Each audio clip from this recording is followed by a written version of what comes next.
For this recipe, you're going to need invert sugar, cane sugar, gelatin, water, a big fat juicy vanilla bean, and vanilla extract. Now this is vanilla extract that I made last year, and I have a video on how to make your own homemade vanilla extract. And I've just taken one of those beans that has been soaking in the alcohol and set that aside. We're actually going to take all of the seeds out of that and put them into our marshmallow. Now we're going to take both of our sugars and half of our water, put them in a large saucepan, and stir over medium heat until all of the sugar is dissolved.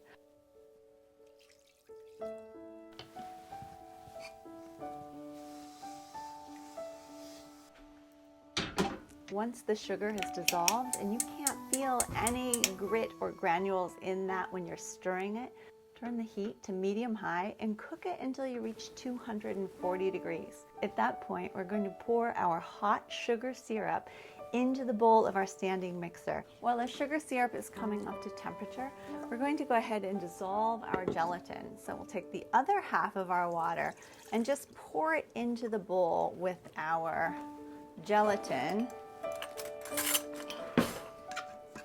Give it a quick stir. You don't want globs in your gelatin, so I always make sure that I just stir it up until every little bit is hydrated. I'm going to let this sit for about 5 or 10 minutes. We just want that gelatin to bloom and get nice and dissolved. Our sugar syrup is up to 240. It actually went to 242, but that's okay. We're going to slowly pour it down the side of our mixer, and we want to melt all of that gelatin.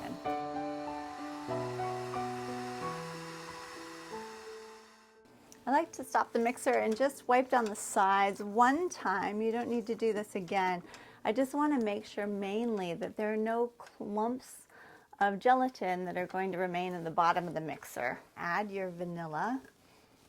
Now that everything's incorporated, I'm going to go ahead and just turn this up on high and whip it as high as my mixer will go for 12 to 15 minutes. All of the air incorporated in this whipping process is going to make your marshmallows super light and fluffy. While your marshmallows are whipping, go ahead and prepare your tray. Now this is where you'd want to put your ingredients if you're doing something like cocoa powder or rose petals or nuts or toasted coconut, but we're just going to oil this because these marshmallows I want to be just purely vanilla. Once I oil them, I'm going to just add a tiny layer of powdered sugar along the bottom, and it just helps them release and not stick.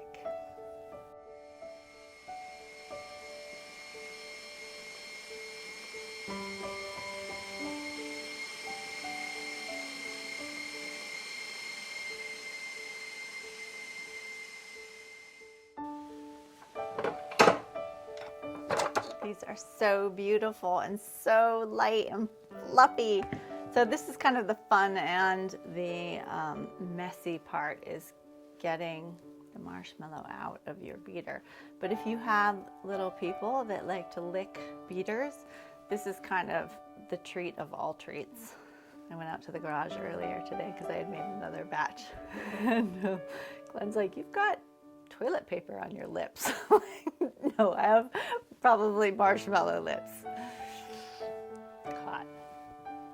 So you want to kind of get this out of there as quick as possible, but as you can see, it's not a very straightforward process, but you'll find some way that works for you. It is really beautiful. These are like gorgeous, gorgeous marshmallows. Now traditionally in the past I've always used a recipe that has egg whites in it, but the marshmallows don't last very long. They only last a couple days. These do not have eggs, and they last indefinitely. They last for a really long time. Look at this big gorgeous goo. Flatten it down and you can make little peaks. You can make whatever kind of design you want. For those of you that are using these baking molds like I have, I do so for a couple reasons. I don't like those rounded edge pieces I usually cut them off if I'm making brownies or bars or something of that nature. And so there's just no waste with these, but mainly it's because it's so easy to unmold whatever it is that you're cooking.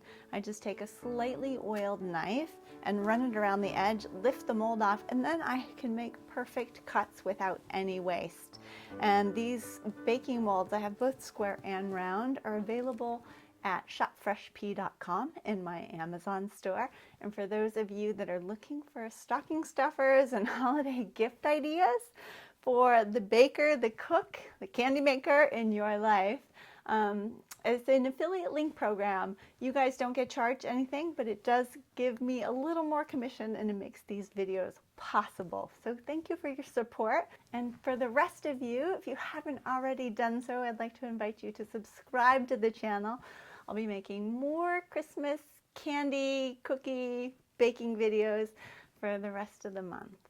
And then in January, it's all back to plant-based and good for us stuff. Mm.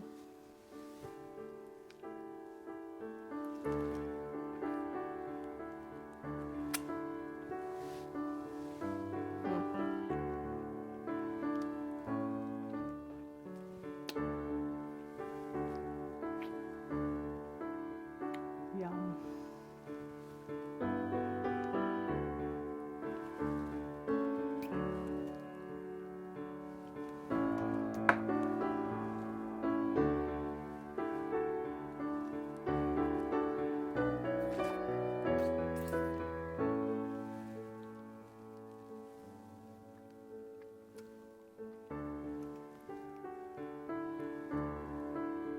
Mm.